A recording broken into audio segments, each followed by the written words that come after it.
नमस्कार, स्वागत है आप सभी का डीडी न्यूज के इस खास बुलेटिन एक्सप्रेस 100 में, जहां हम आपके लिए लेकर आते हैं राजनीति, मनोरंजन, देश दुनिया, खेल और व्यापार जगत की सभी बड़ी खबरों को एक्सप्रेस यानी कि फटाफट अंदाज में। आपके साथ मैं हूं संध्या शर्मा।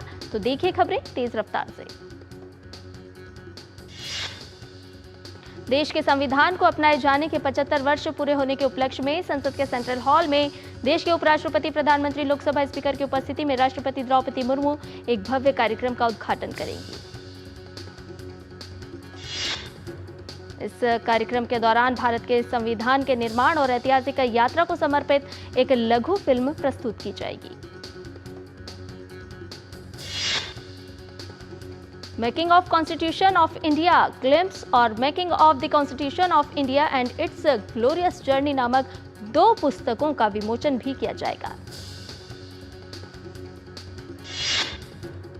इसके साथ भारत के संविधान की कला को समर्पित पुस्तिका का भी विमोचन किया जाएगा। यही नहीं, संस्कृत और मैथिली भाषा में संविधान का विमोचन किया जाएगा।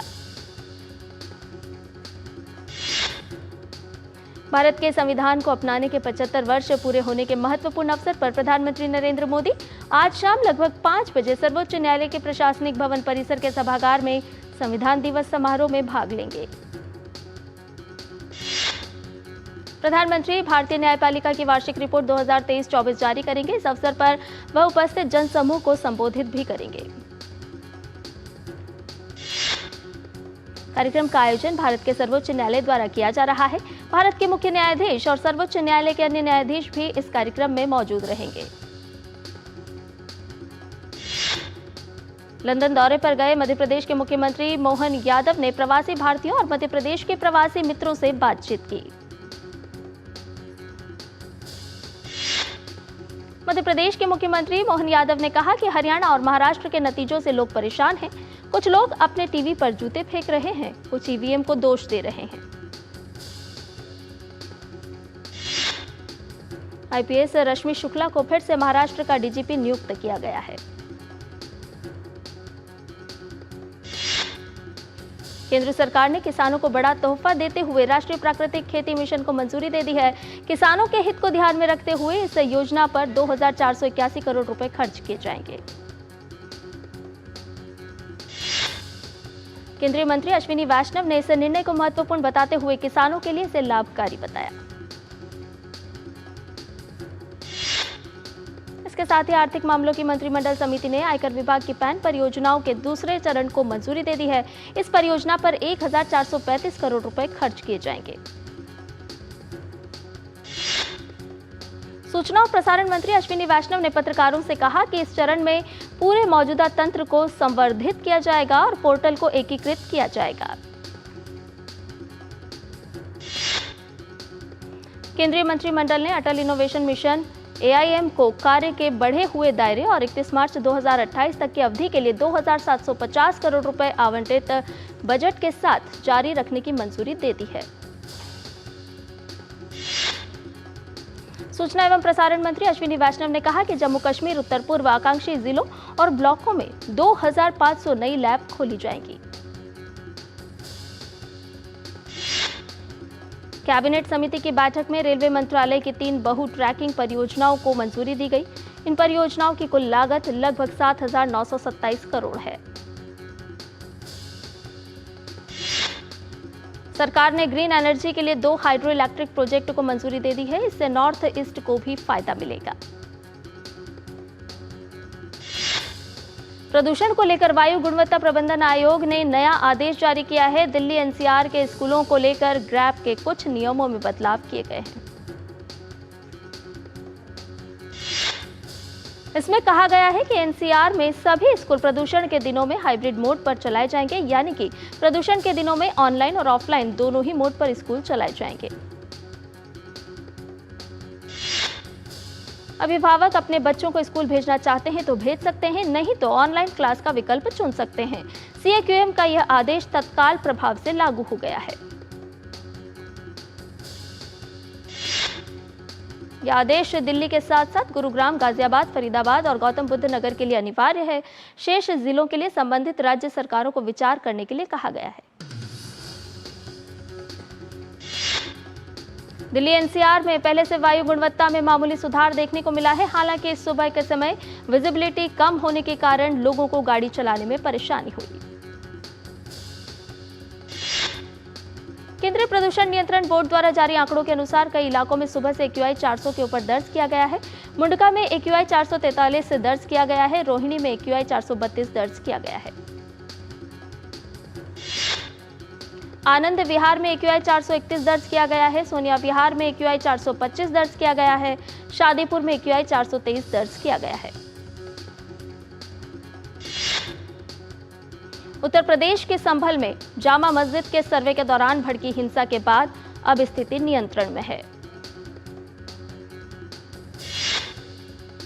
इलाके में बड़ी संख्या में सुरक्षा बल अभी भी तैनात है। ताजा जानकारी के मुताबिक आज सपा का एक प्रतिनिधिमंडल संभल जा सकता है। सपा प्रतिनिधिमंडल में विधानसभा में नेता प्रतिपक्ष माता प्रसाद पांडे और विधान परिषद में नेता प्रतिपक्ष लाल बिहारी यादव की अध्यक्षता में संभल जाएगा। संभल के असमोली, पवांसा और नगर क्षेत्र संभल के कक्षा नर्सरी से लेकर 12वीं तक के स्कूल आज से खोल दिए गए हैं। रामलला की प्राण प्रतिष्ठा की वर्षगांठ वर्ष 2025 में 11 जनवरी को मनाई जाएगी। यह निर्णय राम मंदिर ट्रस्ट की बैठक में लिया गया। बैठक में तय किया गया कि हर हिंदू पर्व की तरह यह उत्सव भी तिथि के अनुसार मनाया जाएगा। इस तरह रामलला की प्राण प्रतिष्ठा की वर्षगांठ हर साल पंचांग के अनुसार पौष शुक्ल द्वादशी यानी कि कुर्म द्वादशी को मनाई जाएगी। अपने इटली दौरे के आखिरी दिन विदेश मंत्री डॉक्टर एस जयशंकर ने G7 विदेश मंत्रियों की बैठक में शामिल हुए यूक्रेन, फ्रांस, लेबनान और अन्य देशों के विदेश मंत्रियों से मुलाकात की। इसके साथ ही विदेश मंत्री ने फिलीपींस के विदेश मामलों के सचिव एंड्रिक मनालो और इंडोनेशिया के विदेश मामलों के उप मंत्री लुआर नेगेरी के साथ कार्यक्रम के दौरान इटली में हो रहे सांस्कृतिक प्रस्तुतियों का आनंद भी लिया। मुंबई पर 26/11 को हुए हमले की आज 16वीं बरसी है। साल 2008 में मुंबई में आज ही के दिन लश्कर-ए-तैयबा के प्रशिक्षित और भारी हथियारों से लैस 10 आतंकियों ने मुंबई की कई जगहों और प्रतिष्ठित इमारतों पर हमला किया था। उत्तर प्रदेश के मुख्यमंत्री योगी आदित्यनाथ ने सोशल मीडिया पर पोस्ट में मुंबई में हुए 26/11 हमले में जान गंवाने वाले निर्दोष नागरिकों को श्रद्धांजलि दी है। बांग्लादेश में इस्कॉन पुंडरीक धाम के चिन्मय कृष्णदास ब्रह्मचारी को ढाका हवाई अड्डे पर पुलिस ने गिरफ्तार कर लिया। वे बांग्लादेश में इस्कॉन के सदस्य हैं। चिन्मय कृष्णदास ब्रह्मचारी अल्पसंख्यकों के अधिकारों और सुरक्षा की वकालत करते हैं। पुंडरीक धाम से जुड़े एक फेसबुक पेज ने चिन्मय कृष्णदास की एक तस्वीर साझा की, जिसमें दावा किया गया है कि ढाका हवाई अड्डे से पुलिस की जासूसी शाखा के लोगों द्वारा उन्हें उठाया गया। बांग्लादेश में इस्कॉन के चिन्मय कृष्णदास प्रभु की गिरफ्तारी के बाद इस्कॉन ने भारत से तत्काल कदम उठाने की अपील की है। इस्कॉन ने एक्स पर पोस्ट कर भारत से आग्रह किया कि वो बांग्लादेश सरकार से बात करे और बताए कि इस्कॉन एक शांतिप्रिय भक्ति आंदोलन है। इस्कॉन ने एक्स पर पोस्ट कर कहा कि ये बेबुनियाद आरोप लगाना अपमानजनक है कि इस्कॉन का दुनिया में कहीं भी आतंकवाद से कोई लेना देना है। इस्कॉन ने बांग्लादेश सरकार से चिन्मय कृष्णदास को तुरंत रिहा करने की अपील की। भारतीय सेना ने गोवा में भारतीय अंतर्राष्ट्रीय फिल्म महोत्सव में सेना दिवस परेड 2025 का प्रोमो वीडियो लॉन्च किया। सेना दिवस परेड इस बार पुणे में आयोजित की जाएगी।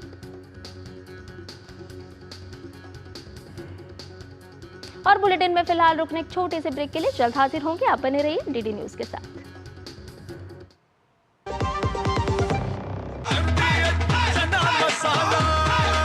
अब छोलिया हो या लोबिया, सफेद चने या काले चने, सब कुछ मजेदार बने।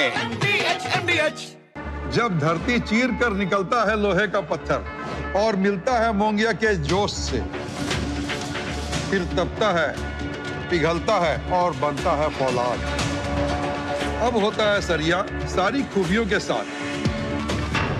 मोंगिया स्टील, मजबूत देश का मजबूत सरिया।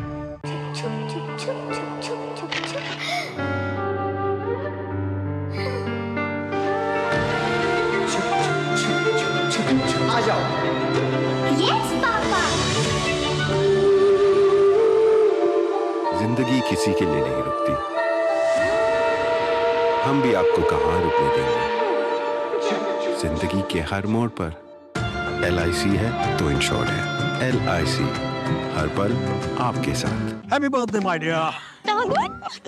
अरे ये क्या? एप्सिलॉन मेरी नई स्कूटी के लिए। ओए बनो सयानी, नहीं तो पैसों पे फिर जाएगा पानी। मतलब? सुनो, ऑनलाइन लर्निंग ऐप्स को जांच परख कर RBI अधिकृत बैंक NBFC से ही आप लोन लीजिए। अनधिकृत ऐप्स या अनजान लोगों से निजी जानकारी शेयर करना यानी धोखा। दादू बन गई सियानी। गिफ्ट नहीं खोलेंगे? RBI कहता है इनसे सुनिए। जानकार बनिए, सतर्क रहिए। और ब्रेक के बाद एक्सप्रेस 100 में आपका एक बार फिर से स्वागत है। आइए बाकी की खबरों को भी जान लेते हैं फटाफट अंदाज में। ओडिशा विधानसभा अध्यक्ष सुरमा पाढ़ी और केंद्रीय मंत्री संजय सेठ ने भारत अंतर्राष्ट्रीय व्यापार मेले में ओडिशा मंडप का दौरा किया। दिल्ली के भारत मंडपम में चल रहा भारत अंतर्राष्ट्रीय व्यापार मेला अपने अंतिम पड़ाव पर पहुंच गया है। यहां करीब 3,500 प्रदर्शक अपने उत्पादों को प्रदर्शित कर रहे हैं।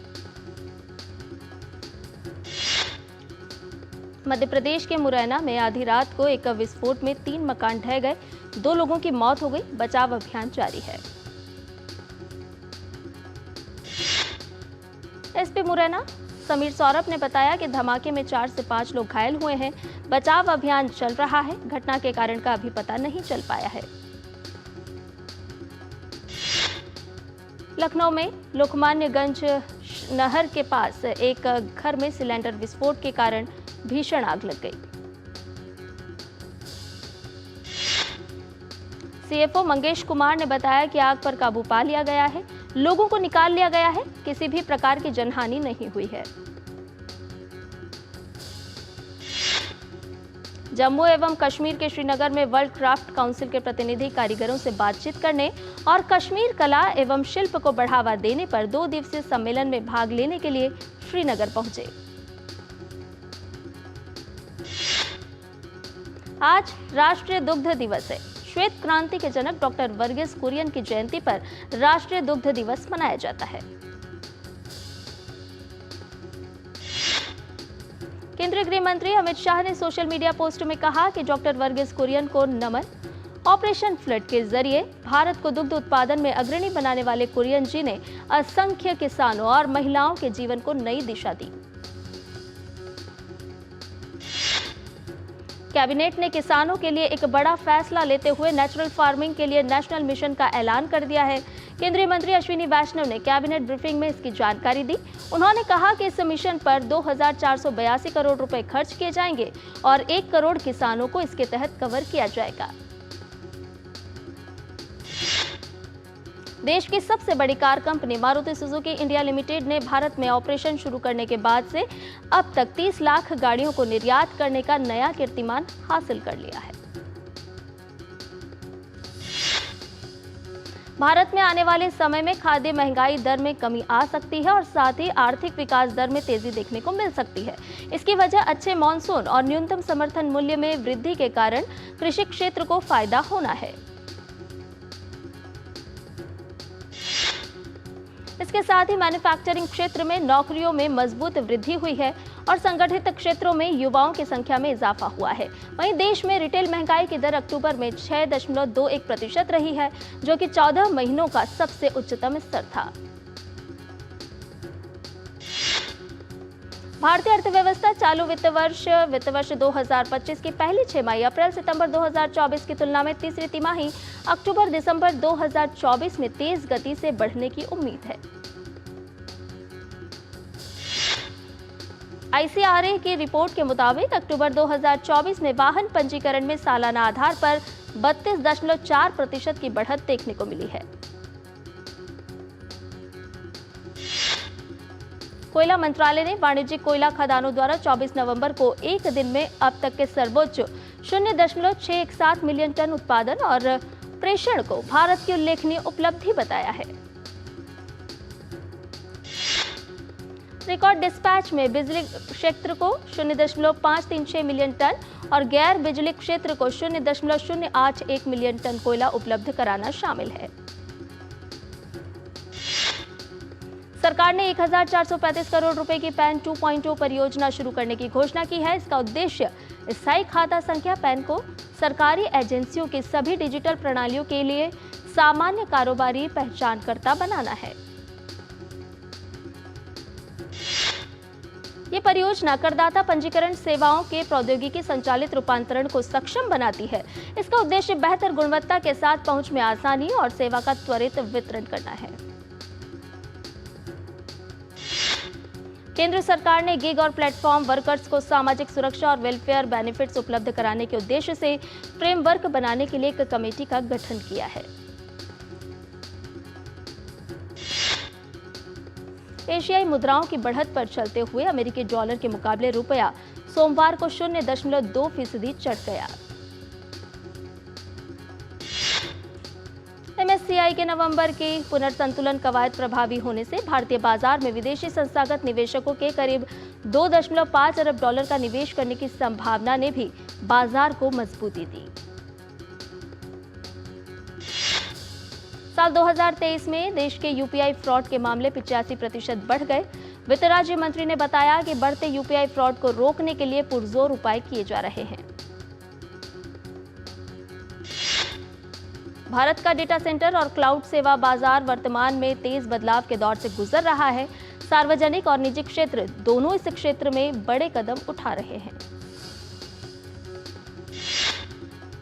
डोनाल्ड ट्रंप को 2020 के चुनाव में हस्तक्षेप मामले में बड़ी राहत मिली है। विशेष वकील जैक स्मिथ ने संघीय अदालत से ट्रंप पर दर्ज इस मामले को खारिज करने की अपील की, जिसके बाद जज ने मामले को खारिज कर दिया। ये ट्रंप के राष्ट्रपति चुनाव जीतने के बाद बड़ी वैधानिक जीत है। इसके साथ ही न्याय विभाग की ट्रंप के खिलाफ बेहद मेहनत से तैयार किए गए मुकदमे पर पूर्ण विराम लगना तय हो गया है। स्पेन में हजारों प्रदर्शनकारियों ने महिलाओं के खिलाफ हिंसा उन्मूलन के लिए अंतर्राष्ट्रीय दिवस के अवसर पर मार्च निकाला। स्पेन में इस वर्ष अब तक लिंग आधारित हिंसा के लगभग 41 घातक मामले दर्ज किए गए। इंग्लैंड के नॉर्थम्पटन में भारी बारिश के कारण सड़कें नदियों में बदल गईं, क्योंकि तूफान बर्ट ने देश को तबाह कर दिया, जिससे व्यापक बाढ़ आ गई और 4 लोगों की मौत हो गई। इंग्लैंड और वेल्स में 200 से अधिक बाढ़ चेतावनियां और बाढ़ अलर्ट जारी किए गए, जबकि लंदन से दक्षिण पश्चिम की ओर जाने वाली ट्रेनें रद्द कर दी गईं और मध्य इंग्लैंड में भी रेल सेवाएं बुरी तरह बाधित हुई। नाटो महासचिव मार्क रूटे ने तुर्की की राजधानी अंकारा का दौरा किया, जहां उन्होंने राष्ट्रपति तैयब एर्दोआन और विदेश मंत्री हाकन फिदान से बातचीत की। इस बातचीत का मुख्य उद्देश्य यूक्रेन और रूस के बीच संघर्ष को समाप्त करने के लिए संभावित समाधानों को तलाशना था। रोमानियाई छात्रों ने सोमवार को बुखारेस्ट के यूनिवर्सिटी स्क्वायर में दक्षिणपंथी राष्ट्रपति पद के उम्मीदवार कैलिन जॉर्जेस्कू के खिलाफ रैली निकाली। जॉर्जेस्कू ने टिकटॉक से प्रेरित अभियान से चुनाव के पहले दौर में अप्रत्याशित जीत हासिल की थी। छात्रों ने सोशल मीडिया के जरिए विरोध संगठित किया, जिसमें सैकड़ों लोग शामिल हुए।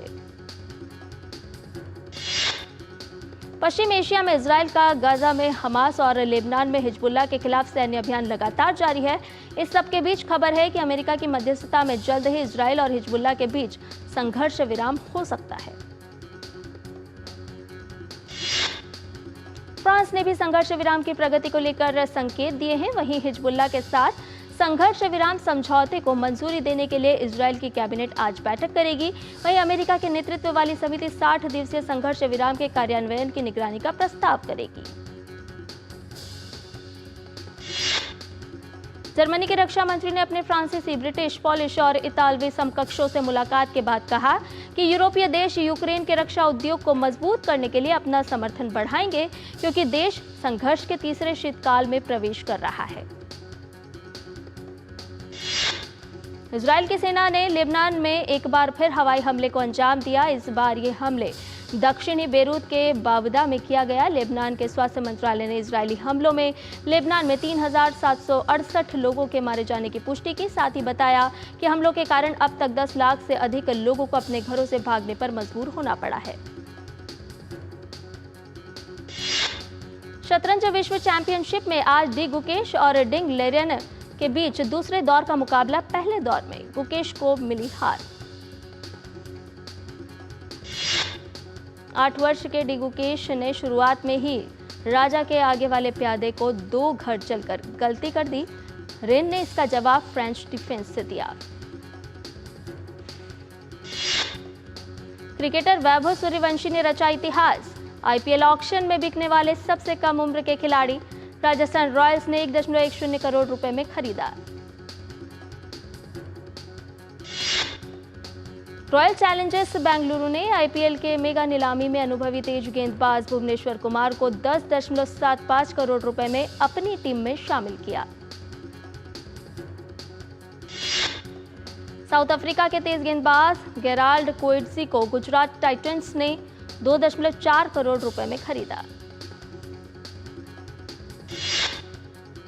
और बुलेटिन में फिलहाल रुकने एक और छोटे से ब्रेक के लिए जल्द हाजिर होंगे।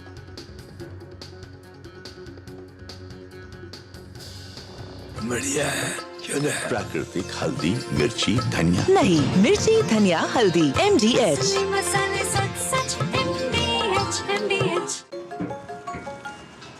छोटे थे तो माँ प्यार से मूर्ख बुलाती थी, मूर्खानंद। और ये तो सच में मूर्ख समझते हैं।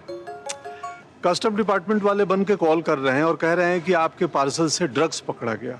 सब समझते हैं। पहले डराएंगे, फिर कहेंगे पैसे ट्रांसफर करो। अब प्यार से चाहे जो बुला लो, पर मैं मूर्ख नहीं हूं। याद रहे, यूपीआई सेफ है।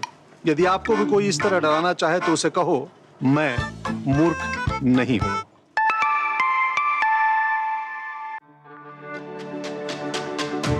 मेरी पसंद, मेरी पसंद, मेरी पसंद, मेरी पसंद है। हमारी पसंद, हम सबकी पसंद। मजबूत देश का मजबूत सरिया हो गया steel. Muthoot finance gold overdraft. अपने सोने को हमारे सुरक्षित लॉकर्स में डिपॉजिट कीजिए। उस सोने पर 24/7 क्रेडिट लाइन लीजिए और फिर पैसे एक बार लीजिए या बार बार आपके हाथ में। कम या ज्यादा घर में या ब्रांच में आपके हाथ में। ब्याज सिर्फ उतने ही दिन का भरिए जितने दिन पैसे इस्तेमाल कीजिए। Muthoot finance gold overdraft. Gold loan कमाल, बाकी लोन बेमिसाल। और ब्रेक के बाद एक्सप्रेस 100 में आपका एक बार फिर से स्वागत है। हार्दिक पांड्या के भाई कुणाल पांड्या को रॉयल चैलेंजर्स बेंगलुरु की टीम ने 5.75 करोड़ में खरीदा है। कुणाल पिछले सीजन में लखनऊ सुपर जॉयंट्स के लिए खेले थे। वेस्टइंडीज और बांग्लादेश के बीच नॉर्थ साउंड में खेले जा रहे पहले टेस्ट मैच में वेस्टइंडीज जीत की ओर 334 रन के लक्ष्य का पीछा करते हुए बांग्लादेश ने 109 रन पर 7 विकेट गंवाए। न्यूजीलैंड और इंग्लैंड के बीच गुरुवार से 3 टेस्ट मैच की सीरीज का पहला मुकाबला खेला जाएगा। इंग्लैंड के लिए जैकब बैथेल्ड करेंगे डेब्यू। यूएफए चैंपियंस लीग में आज देर रात बायर्न म्यूनिख का सामना पेरिस सेंट जर्मेन से होगा। पीएसजी की टीम लीग में 25वें स्थान पर। वहीं मैनचेस्टर सिटी भी आज देर रात मैदान पर उतरेगी। टीम का सामना फेयनॉर्ड की टीम के साथ होगा। 23वें स्थान पर मौजूदा एटलेटिको मैड्रिड की टीम आज स्पार्टा प्राहा के खिलाफ मैदान पर होगी। बार्सिलोना की टीम भी आज देर रात मैदान पर पेश करेगी चुनौती। टीम का ब्रेस्ट से होगा सामना। दोनों टीमों ने मैदान पर बहाया जमकर पसीना। एएफसी चैंपियंस लीग में क्रिस्टियानो रोनाल्डो के शानदार खेल के दम पर अल नस्र ने अल घरफा को 3-1 से हराया। रोनाल्डो ने मैच में किए 2 गोल।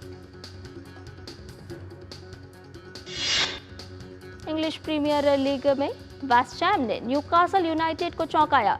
2-0 से हराया। थॉमस साउसेक ने इस सीजन में वेस्ट हैम के लिए किया 3रा गोल।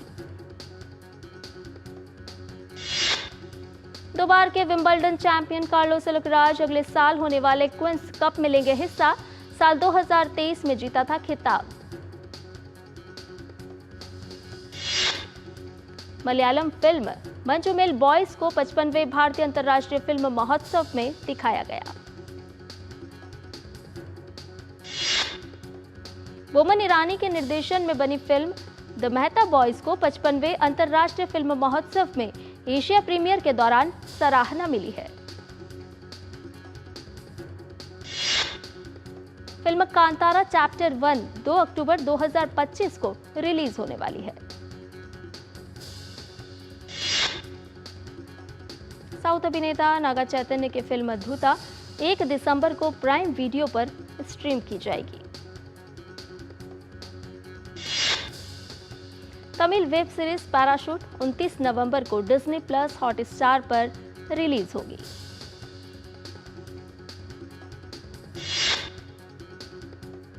हिंदी सीरीज सिकंदर का मुकद्दर 29 नवंबर को नेटफ्लिक्स पर रिलीज होने वाली है।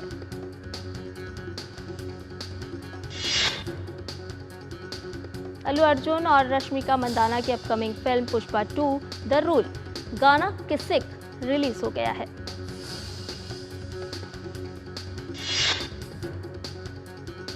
अक्षय कुमार की फिल्म कनप्पा का टीजर रिलीज हो चुका है।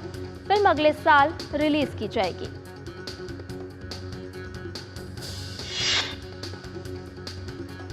फिल्म लकी भास्कर 28 नवंबर को नेटफ्लिक्स पर स्ट्रीम होगी।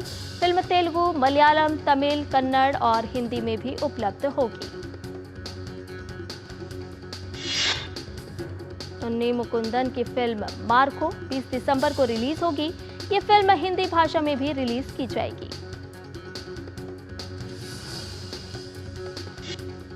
और इसके साथ ही एक्सप्रेस न्यूज में फिलहाल मेरे साथ इतना ही। मुझे दीजिए इजाजत, लेकिन डीडी न्यूज पर खबरों का सिलसिला लगातार जारी रहेगा। नमस्कार।